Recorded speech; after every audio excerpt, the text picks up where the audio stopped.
Welcome to Alignment for Impact. I'm your host, Matthew Naylor. I started this podcast because healthcare and leadership both come down to the same thing, alignment. When people, purpose, and performance connect, real impact happens. On this show, we'll talk with entrepreneurs, brokers, and change makers who are challenging what is broken in healthcare and in business, and find new ways to make a difference for companies, communities, and the people they serve. Jimmy. Welcome to the show. Excited to be here. It's going to be a fun one. Oh, yeah. I'm ready to go. Yeah, we're going to have a good time. Let's let it rip. I want to see Jimmy all good. Okay. You know, I love it. Jim, I love starting these conversations with just really the audience getting to know you a little bit and your lived experience. Sure. You know, where you're from, like how were you raised? Where did you go to school? Where did you go to college? You know, your personal life and your professional life. This podcast to me is about alignment, and it's about impact. And we sit at this interesting intersection of healthcare and entrepreneurship. And your background, your experience, and your role with Crumdale Specialty speaks volumes to that. And I just love for you to start with your story. Sure. Yeah, I'm excited. This is cool. Thank you for having me. So I guess we can start way back. You know, I grew up originally in East Falls, which is a tough little neighborhood. So for the people that don't know Philadelphia, yeah, because Philadelphia has its own little thing here. Oh yeah, it's its own little neighborhood. So for the people that are watching this podcast and listening to us, they might not necessarily know where East Falls is. So Philadelphia is a very parochial town, right? So we go. I'm Catholic, so we go by parishes. That's kind of one of the things, you know where you're from, whether you're Catholic or not. You understand the neighborhood you're from. So East Falls is this little nook in like North Philly, and it was a great little neighborhood. My mom and dad. My dad's originally from that area, from Germantown, which is another little tough little neighborhood down there. And my mom and dad got married, and we lived in East Falls a little while. My dad was a Philly policeman. My mom stayed at home. We had two brothers. I have two brothers, two younger brothers. So we're there for a little while. It wasn't necessarily where I think my parents wanted us to grow up. They wanted to, take us to the next level. So we moved to the Northeast Philadelphia. For those of you who don't know Northeast Philly, it's about an hour from East Falls. So it was a up and coming region where a lot of police and firemen would go to because it was the outer limits of the city. So a little more land, a little nicer area, a little less urban, from that perspective. But a great place to grow up. So we were up in Northeast Philadelphia, where I spent most of my childhood growing up with my brothers, and it was amazing. It was a great place. Like I said, my dad was a policeman.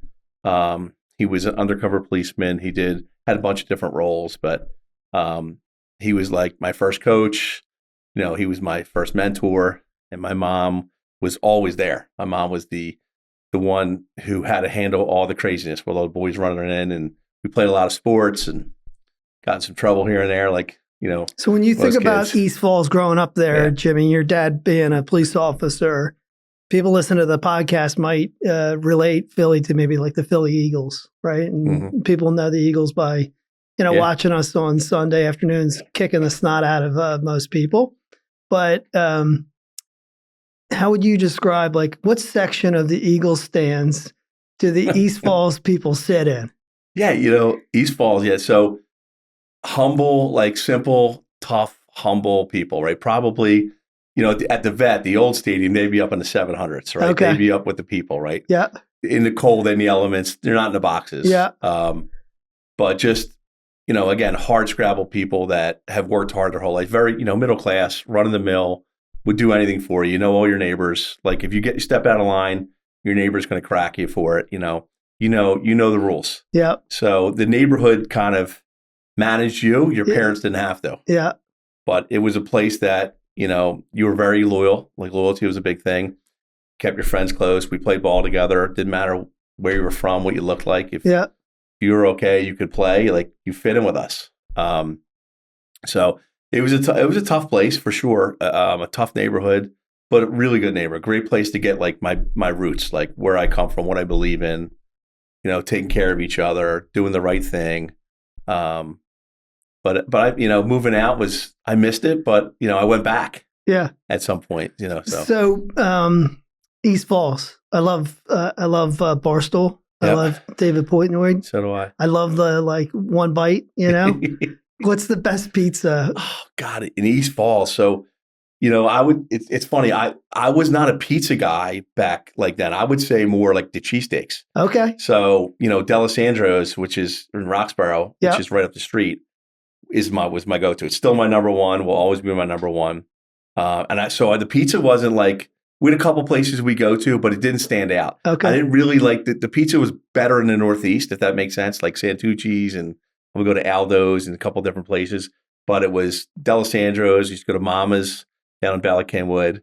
Obviously Chubby's was across the street from D'Alessandro's, but a cool spot. Nice. Yeah, so that's where I would identify a little more. Okay. Is the cheesesteak rather than the pizza for the Falls. No problem. And I'm not trying to throw any shade at the Falls for pizza, but no. Not my best memories. Got it. Did you grow up playing sports?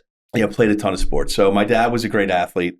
So my dad played everything and anywhere. And my dad's a big man, but he was a football player. He was a baseball player, a basketball player, played tennis. Like he could do everything. He could pick something up and naturally be good. So I always wanted to be like my dad.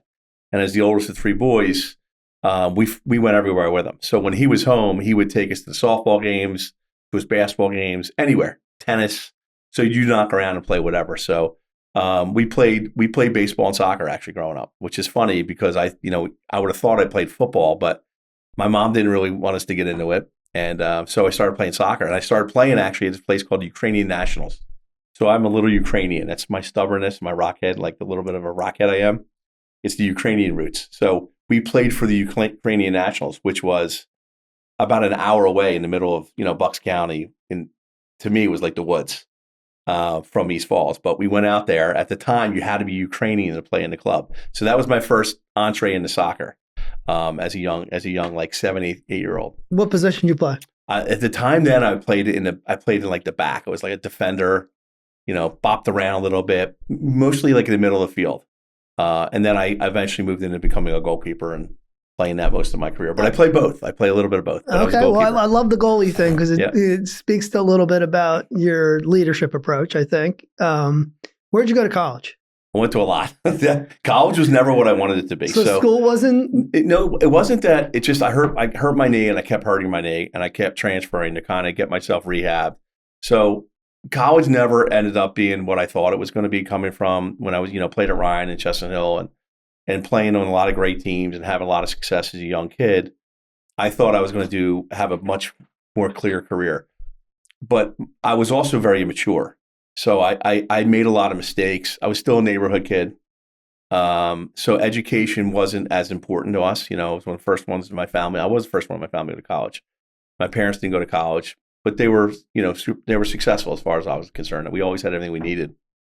But so college to me was it was playing sports. That's all I wanted to do, was play soccer, play baseball. I didn't really care about the academic part of it until I got a little older, until I started realizing, when I went to Chestnut Hill Academy and I saw what, success looked like, it kind of changed my mind a little bit, but I still wasn't mature enough yet to grasp it. It just started to, build upon like, I think I know what I can be. I just have to be ready to take that next step. So, playing at that level and, playing Division I and then transferring and back and forth. I think a little bit of that, I learned a lot about myself. I think I made some excuses back then that I probably, if I could do it all over again, I would have transferred as often. I probably would have stayed the course and pushed through some things, and probably I'd be better off for it. But at the end of the day, I wouldn't really change anything. It's just learned experience. So that was my college experience. And then I started coaching in college, which is another part of it. What did you coach in college? I coached soccer at Philadelphia Textile. I coached there for 5 years. We were a Division I program, and I coached. I had a chance to coach my brother, and I coached with some really great people. I was brought in from Northeast guy, Johnny Dunlop at the time, who had gotten that job. And we built that program back, put that program back together. It was a powerhouse, as you know. You played, you know what the Philadelphia scene was like. But it was a great experience because we had a chance to recruit a lot of local kids, and then we had a big foreign and international presence because textile had a big textile industry, big fashion industry. Didn't have a business school, so we, at the time when we were at textile, we were coming off of a run that textile was on for 20 years of being a top 10 program every, in NCAA Division One. And it was the only sport that there was NCAA Division One at textile was men's soccer. So we had a bunch of foreign kids, which was really cool because a lot of the guys that we coached were older than me. And they had come here and taken some risks. And I remember thinking about like what it must be like to leave Jamaica to go live in Philadelphia when you've never been there before, or leave South Africa, and take the leap of faith to go to this little school and play sports and, change the trajectory of your life. And here I am, a neighborhood kid, trying to figure out what I wanted to be. But it was a really good experience for me from not just a coaching perspective, but just seeing the world from a different perspective and understanding like what people go through. We had a couple guys in South Africa that were from different sects. So in South Africa, there's 3 or 4 or 5 different, not races, but I'll use races as an example, that at home they weren't really going to be friends because you're not really allowed to. At textile, they were best friends, and they were pretty amazing people. And they didn't see like the lines of I have more money or I'm this and you're that. It was just like, hey, you're my teammate, which I learned a lot about, like loyalty and what that means to be like a teammate and treating people the right way. So it's pretty cool that I think I took a lot from that, a lot more than I realized at the time. Now as a 53-year-old. But when I was at textiles in East Falls. So I was back home, which was super cool again. And, growing up, I didn't realize how pretty the area was, like parts of it and how nice it was. I mean, listen, we were in a tough little pocket, but right next to it, it was like Penn Charter, and obviously Philly Textile, which is now Jefferson. And you had like some really nice areas where some prominent people lived, but it was a beautiful campus. And it just had like something about it that drew me to textile that I loved. How did you make the transition from a soccer coach to your professional career, business-wise, and where did that journey start? So I was coaching. I thought I was going to coach forever. Like I loved it. I wasn't making any money. I mean, I think I made $13,000 textile. I mean, we did camps. I coached club teams. I just loved to coach. I loved to give back. It was super fun to me. I was a good player. Always thought I was a better coach. And I think that my vantage point as a goalkeeper watching the game the whole time, like you see things that you don't necessarily see when you're in the middle of the field or top of the field. You don't get a chance to really watch the game develop from both sides. But so I did that for a while, and then I realized I had to start to grow up a little bit and get like a real job and make some money. And I had done some odd jobs, and I worked at I went to work at SEPTA for a little while, and had a job there for 5 years, as just trying to again do different things. I was a teacher at St. Dominic's. I was a gym teacher there for a year. St. Dominic's is a school in the Northeast, and I was bartending and waiting tables, just hustling because I wanted to coach. But the more I realized, I had to make a change. There was no full-time opportunity for me there, and I actually went back to school because I had never graduated. I had never finished my degree, so I went back to school, finished my degree at night, and graduated from Cabrini, which is no longer. Villanova just bought it, but it was a really good chance for me to go back there. But what happened was I got an opportunity to work in a hospitality company. It's called Philadelphia Trolley Works, and it opened my eyes. I was kind of like an ops person with a sales. I was kind of like ops and sales together because I could recruit. I was a good recruiter. I knew how to bring. I knew how to find talent. I know how to pitch people and tell stories. So it was a natural progression for me. I was a natural salesman, I think, and so that was my first entry when I worked with this guy Harry Spivak in his catering company as I transitioned in this hospitality field. And he was the best networker I ever worked with in my life. And he was always like trying to, find the good in opportunities and see the good in people and realize that like, if you do the right thing and you put a great product out, people will come to you. So fast forward that, I did that for a little while, and I got laid off. Dina was pregnant, and I remember we got laid off. We were crushing it. 2 partners were going different ways, different directions, whatever it happens. And I kind of was stuck, and I was like, what am I going to do? So I applied to the top 100 training companies in the United States. And And Paychex was one of them. So I applied, and Paychex called me like the next day and started the process. So I got an interview with them immediately, and I went through a really long process, and eventually got this job as a current client rep, which is a brand new role for them, where you had to go and sell payroll services, and you were selling to the base. And Neil Brown, who was the hiring manager and my manager, a really great mentor of mine and really great coach and person, gave me a chance. And I came in, and it worked out for me. I was surrounded by a really good team. It was one of the best teams in the country. Became the best team at Paychex for a couple of years, because we had great people. We had a great leader. And it just, that natural evolution of like what I wanted to be as an adult. I knew I wanted more. I knew I could do more. And I started seeing success. I started seeing people making money, but not just the money, but it was more like, I started seeing people value my opinions and what I brought to the table, and my work ethic and my standard. And that was pretty cool. And it wasn't really the money. The money always came with it. But I started being successful. I started being asked to coach. I would do trainings and do speaking engagements. And I ran its course and was there for quite a bit of time and had a great run. And eventually I decided I wanted to move on to the next layer of my life, as I've always tried to achieve something more. And if you talk to my wife, she'll always say to you, I'm never satisfied. I want the next, like the next challenge, next opportunity. I'm not afraid of anybody, like anything. I'm afraid of sharks and heights. I'm definitely afraid of those Guys, two. are two good things to be afraid of. But I'm not afraid of like challenges. I'm not afraid of people. I'm not afraid of like failing. I think that's, something I learned from my mom and my dad. But I applied for this job at Workday, which at the time was pre-IPO. And it was like 70, 80 people for this opportunity. And I got this job, and I had this opportunity to go work for the fastest growing and probably one of the coolest software companies that we probably have seen in the last 20, 30 years. And it's done great. Workday's done amazing. And I went there, and I got the job, and I got in the room, and I didn't like it. I didn't like the way a couple things were being done. Great product, phenomenal training, incredible leadership, like world class stuff that I felt like I was out of my league a little bit. I was out of my league, but I worked for someone that I didn't trust or believe in, and we didn't have the same moral compass. So I exited that place. And I can tell you, I quit. And it's the first time I ever quit something without, married with a kid. I quit my job. I tell my wife, Dina, and I said, let me just hang in. I think we'll be okay. I call up this guy, Mike Haskey, who was at the time was the senior vice president of sales and marketing at Paylocity. And I said, hey, Mike, I just left. I'm looking for something. He said, hold on. Don't go anywhere. I think I have something for you. Give me an hour. And not even an hour, 20 minutes later, calls me back. He said, hey, I have an opportunity. It's half your salary. We've never sold anything in this marketplace before. I don't know how long it's going to take to go, but would love to have you. I said, I'm in. Let's go.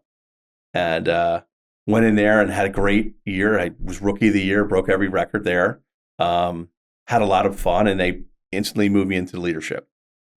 And I remember that phone call like it was yesterday. It was crazy. And Mike was someone that I really respected. I had known him back at Paychex, and he was building this company out. We were pre-IPO as well. So I came into Paylocity early on, and had a really great run, and was put into a bunch of different roles, and had to make a lot of tough decisions going from an individual producer into a leadership role, which I always was a natural leader. I know that, but you have to make tough decisions where you do things and say things that sometimes aren't the most popular. And that's hard because you want to be liked, and you want people as a coach and as a recruiter, you want people to like you, right? You want people to buy into you. But at the same time, when you're leading teams, you have to do and execute plans that sometimes you don't always love or maybe even believe in, but the company's running the show, and there's someone making a decision. So it was a really good, it was a great opportunity for me to really learn who I was. How long were you at Paylocity? Just under 10 years. 10 years. And how small was it when you started, and when you left, what was we were the size? under 60 million in revenue. I was just looking at this the other day, under 60 million in revenue. I think I was like 200 or 213 employees, somewhere in that range. I forget exactly. I never even interviewed there, by the way. I literally just made a phone call. That's how incredible they were to me, like how much of a lifeline they were. Like Mike did me such a solid. And I had a great reputation. These guys all knew me, but still, how can you imagine us doing that? We would never do that. We take you through the process. But when I left, we had just moved. I mean, the market cap was around 16 billion. We had gone public, really successful, one of the fastest growing IPOs in the payroll space ever. Steve Beauchamp was our CEO, who was absolutely brilliant. He's an amazing guy, great leader. Is an amazing guy, and he's, I think, the chairman of the board. But when I left, it had run its course for me. 10 years is a long time. How long ago was this when you made this decision? I made the decision about 5 years ago, but it's been almost 4 years since I've been here. But it was about that time where I realized that it was okay. Like, great company. I still think very highly of it. I love a ton of people there, and I wish success. I've been a stockholder for many, many, many years. But when we made that transition, I knew I wanted to go into the healthcare space. I knew I wanted to go into the benefit space, but I had no idea about Crumdale. That was a surprise. So up until this point, we're talking about the family, your mom, your dad, the influence they've had on your life, your brothers, your siblings, your schools, the many schools. It's okay. The athletic field, coaching, your early days as in business professionally. And, a few years back, you made a decision that you wanted to transition. Can you share a little bit about how you learned about Crumdale Specialty? Yeah, absolutely. It's a cool story. It's a really cool story. It's funny. It was, when I think of it now, Crumdale was there, like, waiting for me. Like, I was ready for it. And I'd spent a lot of time developing myself. I had, like I said, I had really good leaders, some great people I had leaned on about, like, what's my next journey? And I knew I was more of an entrepreneurial guy. I like to build stuff. I like to try things. And so I worked with this guy, Brad Lyons, who's a recruiter, known for 15, 20 years. Great guy, just a great person. He sent me a listing, a job rec. He said, "Hey, send this to your network. It's this really cool company, Crumdale. Tell me about Crumdale." At the time, it was Crumdale Partners, right? Tell me about all this great opportunity it had, and send it to your network. I know you have somebody out there, but it's this is something you should spend some time with. So I looked at it, I read it, I'm like, oh my God, this is me. I want this. So I called him up right away. I'm like, "Hey, I want this." He's like, "You're so full of it. No way. I've sent you a million things. You never want to look." I said, this is written for me, word for word. I want this job." He said, "All right, let me see what I can do." So I went through the process, met with somebody at Crumdale, Chris McHugh at the time. And then, went through, I don't know how many interviews, but I remember the first time I met with you guys. So it was you, Jake, and Brian. It was just three of us, and Chris. And we had a great conversation. It was like a really good dialogue. It was back and forth. You asked me a lot of questions about what I wanted to do, what would I do in certain situations. You did a lot of like, "Hey, what would happen if this?" And it was pretty cool because I felt like you laid out your plan for me and gave me the roadmap. And the roadmap matched exactly where and what I wanted to do. And my skill sets, I thought, were like, okay, some of those things I may have, I'm like a 7 out of 10. Some of them I'm like a 10 out of 10. And some I'm like a 3 out of 10. But I was like, I can do this. And I think I can help this company. And I'm like, this company's cool. So, we went through how many interviews, Matt? I mean, how long was your interview 6 process? months, 6 months. And I mean, at least, maybe longer. I don't even know. It felt like a year. What was your final interview like? The final interview was great. We went to the farm, Matt's farm, the property, and Matt set up a dinner where it was my wife, Dina, and I, Jake and Amy. Jake's one of the partners, and Brian McTeer and Allison, he's also a partner. So the six of us got to get together, and Chef Carlo made us a great dinner, which was some type of Asian fusion duck. It was duck, which isn't always the most popular item, and we had an unbelievable time. So dinner was going to be like 2 hours, 3 hours. I think we were there for 5, 6 hours. It was an unbelievable time. It was super fun. It was just amazing. I felt like. What was the car ride home like with your wife? It was funny. We walk out, and we were the first ones to leave. And again, it was late. We're walking to the car, and my wife says, just like this, "I get it. I'm in." before we even got in the car, as we're walking to the car. And then we got in the car and I was so excited. She was excited for me. We had a ton of fun. It was like a lot of laughs. She said to me, this feels just right. It feels like, these are the people that you believe in, that believe in you. And they're looking to go some places. I think this could be a great fit for you. I'm all in. Whatever you want to do, I'm in.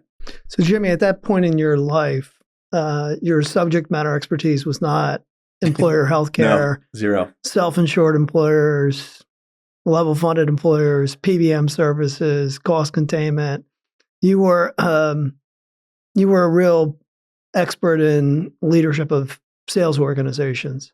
Yeah, I mean, I think I understood people, right? I think, my dad and my mom instilled a lot to me. My dad is, as being a policeman and an athlete, like a lot of the same attributes you have in sports are parallels in I think in business.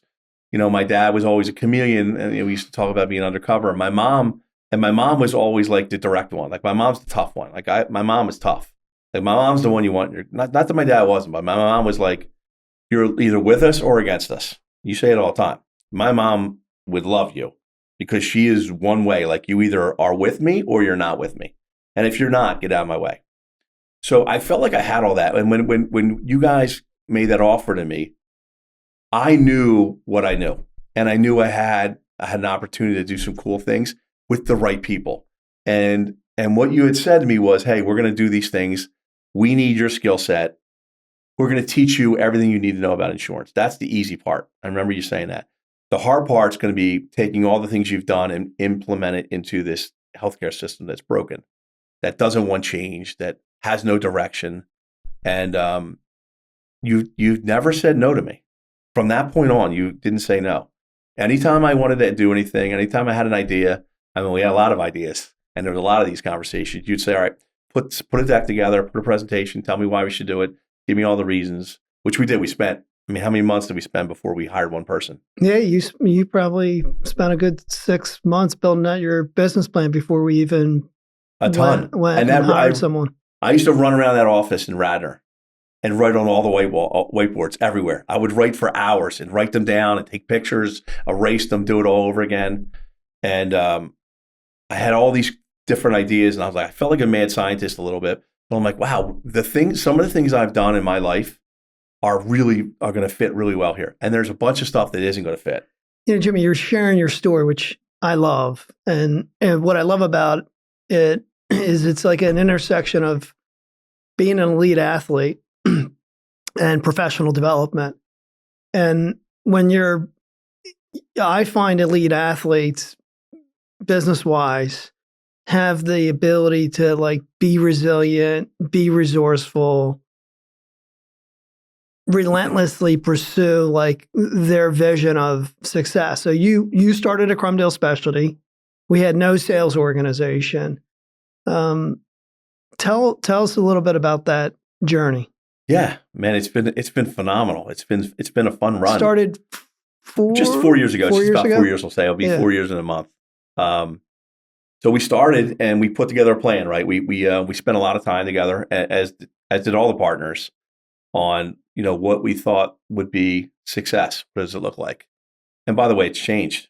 It's iterated a few different times, but basically it was coming down to, let's go find some really good people that want to kind of break this thing a little bit and do things differently and hold ourselves to a standard that isn't necessarily done currently in the space.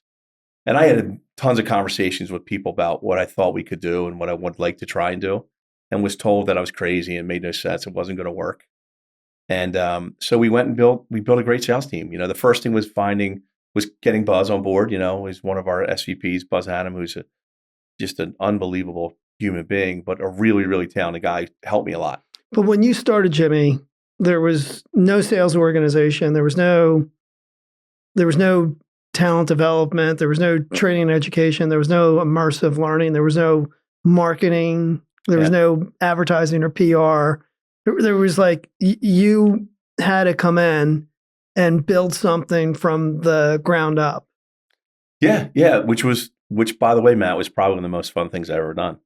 And I made some mistakes, but it was like, okay, we've never done that before. And that was never like, well, we don't do it that way. That was never a response. It's like, all right, well, let's check it out. Here's my ideas. Here's my thoughts.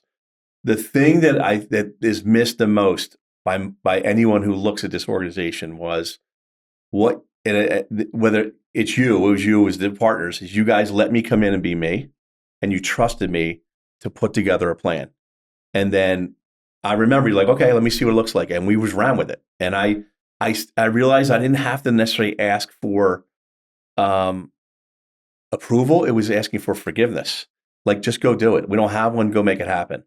And I thought, okay, if we're going to get to this point where we're going to be this great, successful company, your vision you used to talk about all the time, we got to start somewhere. So why not do it myself? Like, it's easy to direct someone else sometimes. It's hard to do it when you're one arm, paper hanger. But I was like, okay, I can do this. I have great skills. I have great partnerships. I have relationships with people that I can lean on and ask opinions with. And I remember all the things we did well at the companies I worked. And I remember all the things we did poorly. And I was like, okay, we can start at the basics. Let's get a good recruiting situation. Let's get recruiting things set up. Like, what's our standard? Who do we want to hire? What's the qualities we want? What's our process going to look like? You guys already had a really decent process that was pretty awesome. Let's take it to the next level. Marketing. Okay, we didn't have necessarily a marketing brand. Well, let's build one. Let's go out. Like, who do we want to be? Like, let's get on Glassdoor and let's get a LinkedIn presence going, and let's talk about ourselves and share what we have. I don't think there's anything such thing as bad press. And we went and hired our first marketing person. Training development. Like, I took it on. What are you going to do? I did a lot of training in my life. I was never a formal trainer, but I worked with some great ones. This guy, Brad Garner, who was at Paylocity, was one of my favorites. It's guerrilla marketing, guerrilla training sometimes, just, getting in there and talking through like what you've seen and done. What does good look like? What can good be? And a bunch of books I've read in my life. I'm a big believer in the Challenger sale. So I implemented a lot of those standards into what we do here and what we were going to do. I'm a big Nick Saban fan, although I never liked Alabama. I loved his idea on the standard. The standard is the standard. And early in my career, I made so many mistakes that I didn't have a standard. And I was good and had been successful without really understanding why, until I realized, okay, there's a standard. If I want to be great, I have to do things differently. I have to have discipline. I have to have structure. I have to have goal orientation. I have to have feedback, and I have to do something with it. So we went out and built it. And, I leaned on Jake a lot, Jake and I leaned on Brian. I remember going in my first car ride I asked those two 7,000 questions when we went to meet with Lou Alamo up in North Jersey about, brokers and what they do and how they do things here and how does it work? Why doesn't this happen? And it just started formulating a lot of my opinions and then reinforced my opinions of what I thought good could look like. So 4 years ago, few people on the team. Today, Crumdale Specialties, Inc. Magazine's Best Places to Work, Inc. Magazine's fastest, sometimes in the top 100. We have been in the last several years. The fastest 5,000 growing companies in the U.S. Your team has gone from, 3 or 4 people to maybe 60 people today. Yeah. I want to have some fun with you and ask you some questions. Sure. Play a little bit of a game, okay, if you will. Yeah. And the first one is, when did you really first realize this was going to be bigger than you ever thought? When I first realized it, well, I can tell you that during the interview process, I thought this thing has legs. I remember when we played golf at Everbrook. I went with Brian and Jake, and I realized that when I said to Jake, I'm not sure, like, we're going to mesh, and Jake's like, I know what I can do. I can't do this without you. I'm like, all right, these guys are serious about making change.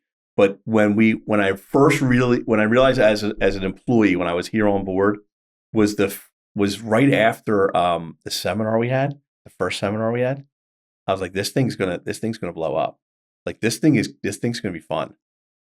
We got a cool story, and there's nothing like us out there. And there's a lot of great companies. There's a lot of local companies who are successful, but I was like, this thing is going to be crazy. And then after the first full year, I was like, oh, this is what it feels like and like this is going to get even better. But it was probably, honestly, we did our first seminar, I think in March.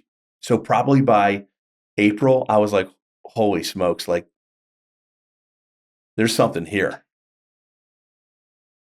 Jimmy, when you share that story, it resonates with me. We're a talent first organization. We're a people first organization. We're a culture first organization. It's always been, talent over strategy. Every time.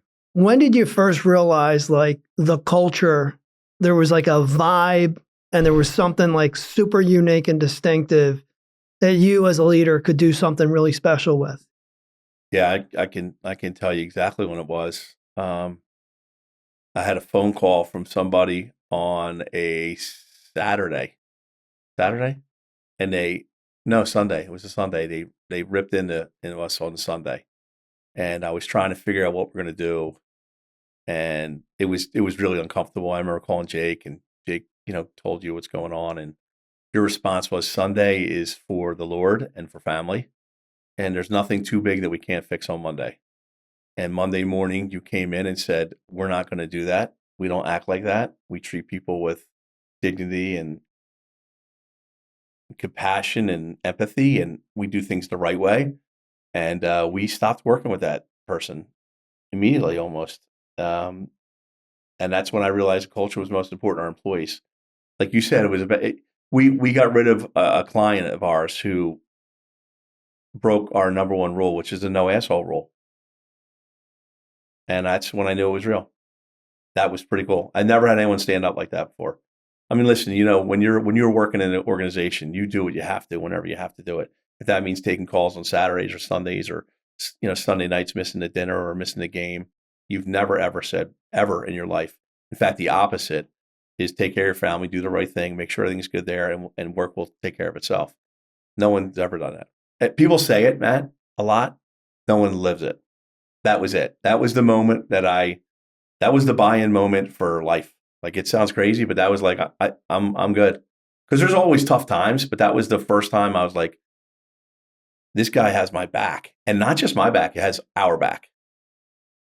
I obviously, Jim, I love that story because I think that's how you build great teams and build a great culture. And there's more to that story that we don't think we won't share on the podcast. But it's a really good story. What is something about our team that outsiders may not realize? That's a good one. I think the one of the things we talk a lot about, and I work for a lot of companies that talk about family, and I don't think it's a family. I think we're a community, right? It's easy to say that. I mean, I worked at companies where it was like family first, and then I realized like the minute someone leaves, they get replaced. Our mantra here is family first. So and it's really unique. Like, we know each other's families. I know your family really well. Like, I spend time with your family. You spend time with my family. You've been in my home. I've been in your home. There's real relationships, and they mean a lot. And it's work, and it's not always easy. It's not for everybody. But when we say it's family first, do the right thing. If you're a good person at home, you're going to be a good person at work. If you're a good person at work, you'll be a good person at home. And the opposite, if you're not a good person at work, you're not going to be good at home. We really believe in each other. I mean, we're lean. We're 200 employees. We're competing against these massive, giant companies. Everyone has a lot of responsibility. Everyone's running at a high rate. But we are a family business. We're a family business, and we're a family-oriented organization. That's the most important. I never feel like if we have a tough conversation or if something doesn't go right or not happy, that like I'm in jeopardy. Like, you're allowed to make mistakes. You're allowed to voice your opinion, and you do it tactfully, obviously. But people wouldn't realize how close we really are in the organization. And I mean, our relationship, Matt. I mean, how many times we've had our conversations, and I always had like, you're my boss. I always say like, and I don't mean this the wrong way. I wasn't coming in here to be your friend. I think we are friends naturally. It just happens. But I'm your employee. And I'm here to make us to grow and to do the right thing at all times. And I think that's what's so cool about this company. How do you, Jimmy? How do you spot a Crumdale person when you meet them for the first time? It's DNA. You can go to the airport, you see them. Well, first of all, you have the gear on, right? We have the best gear in the world. We have the best logos. I mean, our gear is all first class. You just know somebody. They're real. They work hard. They do the right thing. They believe in the company. They talk about the company in such glowing terms. Like, it's really cool to work for a company you really like. But when you believe in not only the company that you like it, but the ethos, what we stand for, how we do things, there's a standard of excellence. There's no hiding here. Like, you don't hide. They're elite athletes. We have athletes here. Whether you were truly an athlete in school or in sports, we're all athletes, and you can see it right away. A lot of humble. You don't see people run around saying me, me, me. It's we. And I think that's the beautiful thing about, it's not what my team is. I don't have a team. It's our team. It's what we do. You can win. What do you say? You can win together, or you can lose alone. I love it. So what, Jimmy, funny Crumdale story that's never been told publicly? I mean, there's been some good ones. Publicly, I mean, I've done my fair share of things. Or what's one of the most ridiculous moments? Can I tell the story about one of the interns? Sure. I love that one. All right. So Matt allowed me to build the intern program here at Crumdale. It's been amazing. We've since passed it on, and it's truly professionalized. But we had a bunch of really good kids that had come on board, and we had a lot of fun with them. They were phenomenal kids from all over the place. In fact, one of the kids lived with me. His father and I worked together at Paylocity, and so we had a cornerstone project at the end of the year. We're going to do some data, and we're going to present to the board. I mean, to the executive team. So I said to them beforehand, I said, I'm going to give you guys two options. You can do maybe it's hazing. I was never in a fraternity. Maybe I wanted to haze, but it wasn't in a bad way. But I said you could do one of two things. You can either get a biz nasty haircut, which is where you cut like the top of your hair around like an old person, like you're missing most of your hair, which I thought no one would do. Biz nasty is this famous hockey player. Or you can come in and present in your favorite 1776 garb and speak with a British accent. Most of them picked the latter, the four. One of them picked the haircut, and showed up at my home at 11 o'clock at night, and looking like he went from 22 years old to 42 years old in one evening. And it was probably one of the funniest things I've ever seen in my life. I don't think his mom was very happy with me. His dad thought it was funny. I didn't expect it, but probably one of the funniest things I've ever seen. Matt, you obviously saw the pictures. He's in our Hall of Fame. I think I came into the office that day and said, "Are we going to get sued?" You did say that. I said, "No, I think we're okay."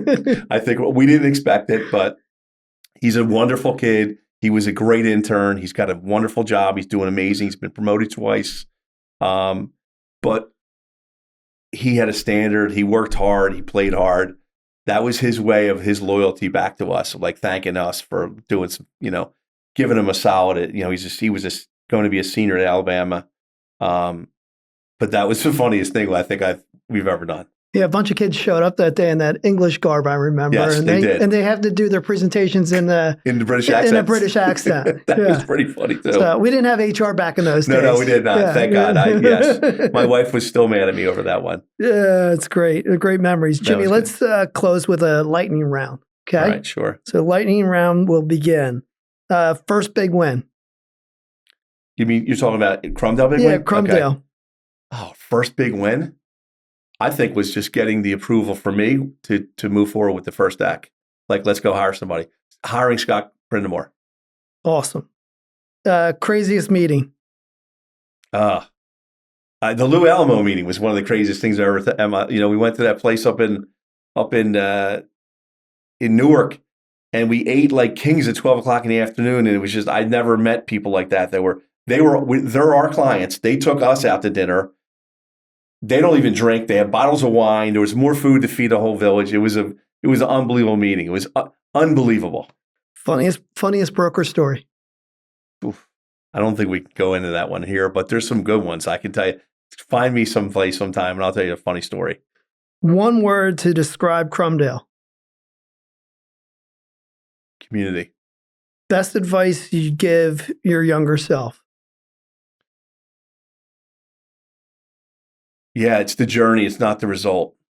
the journey is where everything happens. The end result is just that it's the result of the journey. Like what you do in the, the 3, 4, 5, 10, 20 years of your life. Don't look at the goals. Look at the journey you put yourself through, because that's really where all the stuff happened. Most underrated quality that Crumdale possesses. Oh, 100% grit. We will go toe to toe with you all day, every day. We look a little fancy sometimes. We are a classic organization and we have a lot of class, but man, we will get in it with you. Don't pick a fight with us. I love it, Jimmy. Thanks, brother. Thanks for being part of the show today. Absolutely. Awesome. Thank you. This is Matthew Naylor. You've been listening to Aligned for Impact.